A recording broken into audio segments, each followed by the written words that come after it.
मेरे साथ वाइटो capital asset management के चीफ एग्जीक्यूटिव ऑफिसर आशीष पी सोमैया बने हुए हैं। बिग शॉट में आपका स्वागत है आशीष। बजट हम खड़े हैं, बस अब बजट पेश होने वाला है। ऐसे में इन्वेस्टर्स के लिए आप क्या चाहते हैं इस बजट में? किस अनाउंसमेंट पर आपकी नज़र होगी? जस्ट इन्वेस्टर की बात करूं तो थोड़ा दायरा छोटा हो जाता है, ओवरऑल इकोनॉमी का भी पर्सपेक्टिव आपसे लेना चाहूंगी।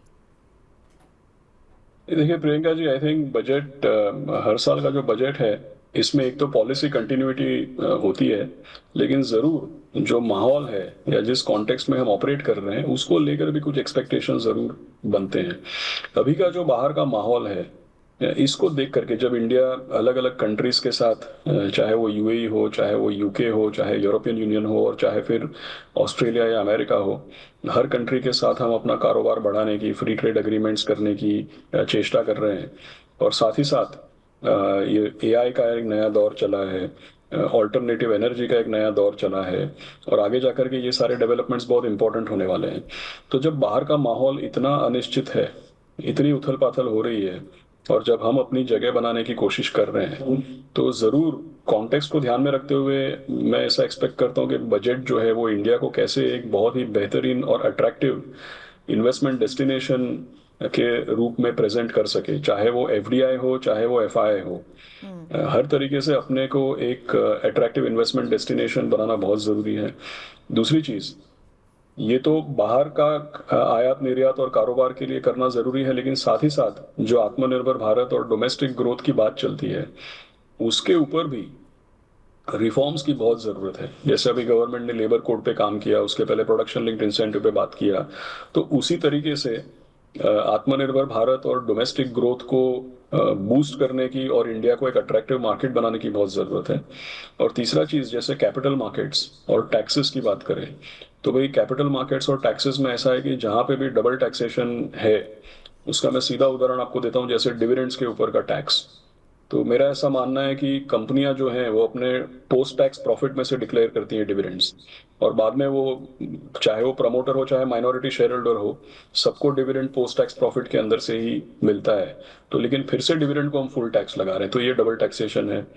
और दूसरा, हमने एसटीटी लगाया क्योंकि हमने लॉन्ग टर्म गेन निकाला था। अब ये सिनेरियो है कि भाई हमने लॉन्ग टर्म गेन भी लगा दिया, लॉन्ग टर्म गेन को और एक बार बढ़ा भी दिया, लेकिन साथ ही साथ हम एसटीटी को भी बढ़ाते चले जा रहे हैं। तो भाई इंडिया को अगर इन्वेस्टमेंट डेस्टिनेशन अगर अट्रैक्टिव बनाना है तो हमको ग्लोबल स्टैंडर्ड्स पे होना चाहिए, और ग्लोबल स्टैंडर्ड्स में इतने टैक्सेस इक्विटी इन्वेस्टर्स पे और खास करके फॉरेन इन्वेस्टर्स पे इतने टैक्सेस लगने का कहीं पे नियम नहीं है। तो ये चीज़ों को रिव्यू करना चाहिए।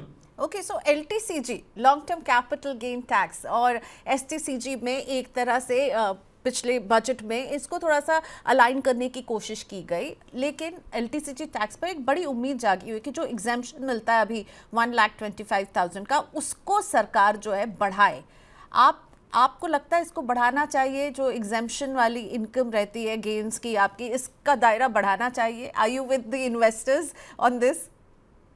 दो तीन चीजें हैं। देखिए, इसमें पहली बात तो है कि भाई एग्जामेशन बढ़ाएं तो डेफिनेटली रिटेल इन्वेस्टर्स के लिए अच्छी रियायत होगी, लेकिन मेरा तात्पर्य इससे था कि भाई एसटीटी जो है, जब लॉन्ग टर्म गेन हटाया गया तब एसटीटी लगाया हमने, तो अब लॉन्ग टर्म गेन तो वापस आ गया, तो फिर एसटीटी लगाया, और एसटीटी को भी काफी 2-3 बार हमने स्टेप चेंजेस में बढ़ा दिया है।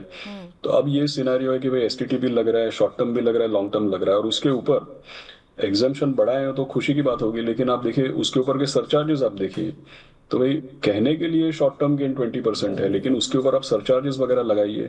कहने के लिए लॉन्ग टर्म गेन 12.5 है, बट मेरे ख्याल में सरचार्जेस लगा के वो 14.5 या करीब करीब 15 तक पहुंचता होगा, या 14.6 या ऐसा कोई आंकड़ा आता है। तो ये काफी, और न केवल डोमेस्टिक तो उनके लिए तो है ही है, लेकिन आप देखिए ग्लोबल इन्वेस्टर्स, जैसे हम वर्ल्ड ओवर, हमारे जो फंड्स हैं वर्ल्ड ओवर यूरोप वगैरह में से पैसा लगाते हैं, Latin America, Asia, you know, all the eastern Europe, middle east, हर जगह पैसा लगाते हैं। तो हर जगह पे इस तरीके के टैक्सेस नहीं है, लेकिन वही फंड जब पैसा इंडिया में लगाता है तो काफी भारी टैक्सेस लगते हैं इंडिया में इसके ऊपर।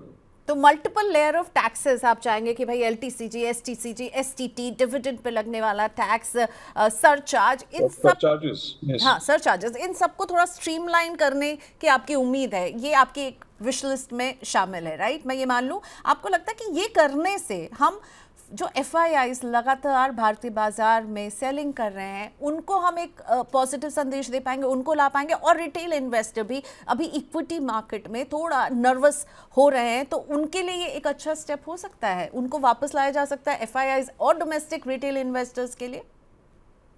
सो प्रियंका जी, एक्चुअली ऑनेस्टली ये मार्केट का माहौल देख के या एफआई की सेलिंग देख के केवल मैं ऐसा बोल रहा हूँ ऐसा नहीं है। मैं हमेशा ये दोहराता हूँ कि भाई ऐसा नहीं कि हम किसी को कोई रियायत दे रहे हैं, ऐसा नहीं कि हम किसी को कोई कैंडी दे रहे हैं। बात यह है कि हमको एक ग्लोबल कंपेरेबल सिनेरियो पे होना चाहिए। अगर हमको अपने आप को अट्रैक्टिव इन्वेस्टमेंट डेस्टिनेशन बनाना है तो भाई देखिए 2018 में लॉन्ग टर्म गेन लगा, उसके बाद 2 साल एफआईआईएस का भारी पैसा आया इंडिया में। तो 2018 में लॉन्ग टर्म गेन लगा, वहां से आज 7 साल हो गए। 3-4 साल बहुत पैसा आया और 1-2 साल पैसा निकला भी है। तो ऐसा तो कोई केस नहीं बना सकता है कि भाई अगर एलटीसीजी रहेगा तो आपको फॉरेनर्स का पैसा नहीं आएगा। ऐसी बात नहीं है, सब ग्रोथ के लिए इन्वेस्ट करते हैं। इंडिया एक बढ़िया इन्वेस्टमेंट डेस्टिनेशन है, हमने उनको रिटर्न भी बना के दिया है। लेकिन बोलने वाली बात यह है कि भाई कम से कम आपका एक कंपेरेबल स्टैंडर्ड पे टैक्सेशन होना चाहिए। ऐसा नहीं कि आपका टैक्सेशन बिल्कुल दुनिया भर के देशों से, दूसरे इमर्जिंग मार्केट से, दूसरे इन्वेस्टमेंट डेस्टिनेशन से आपका टैक्सेशन बिल्कुल अलग ही राह पे चल रहा है, या आपके पास लेयर्स ऑफ टैक्सेशन है। तो उसको आई थिंक स्ट्रीमलाइन करना चाहिए, इतने ही बोलने की बात है बस केवल। ओके, ग्लोबली आप कंपैटिबल कैसे होंगे टैक्स में?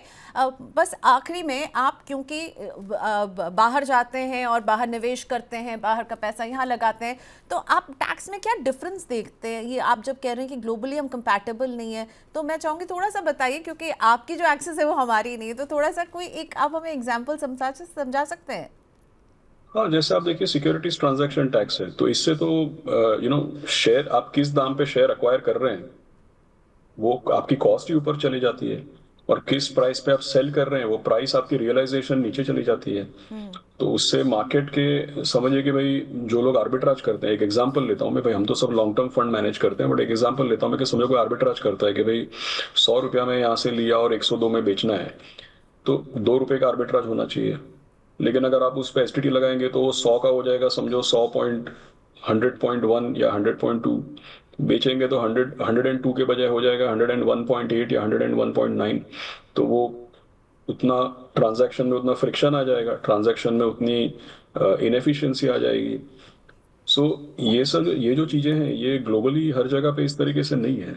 और अगर आप कैपिटल गेन्स की बात करें तो भाई पिछले 1 साल में, 1.5 साल में आप देखिए south Korea, Taiwan, China, middle east, Brazil, काफी मार्केट्स ने हमारे से बेटर किया है।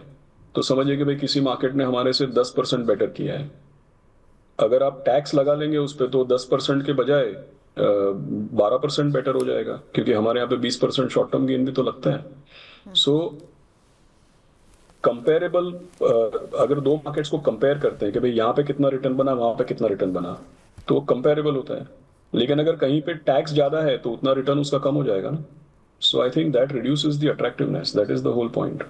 ओके, सो आपकी नज़र रहेगी कि भारत को एक अट्रैक्टिव इन्वेस्टमेंट डेस्टिनेशन बनाने के लिए क्या कुछ निकल कर आता है इस बजट में। थैंक यू सो मच आशीष, आपने वक्त निकाला मनी 9 के लिए और मनी 9 के व्यूअर्स के लिए। Thank you. ओके, सो आज की बातचीत में इतना ही। बजट पर नजरें बनी हुई हैं और बजट पर लगातार हम उसका कवरेज, उससे जुड़ी खबरें आप तक लेकर आ रहे हैं। देखते रहिए मनी 9।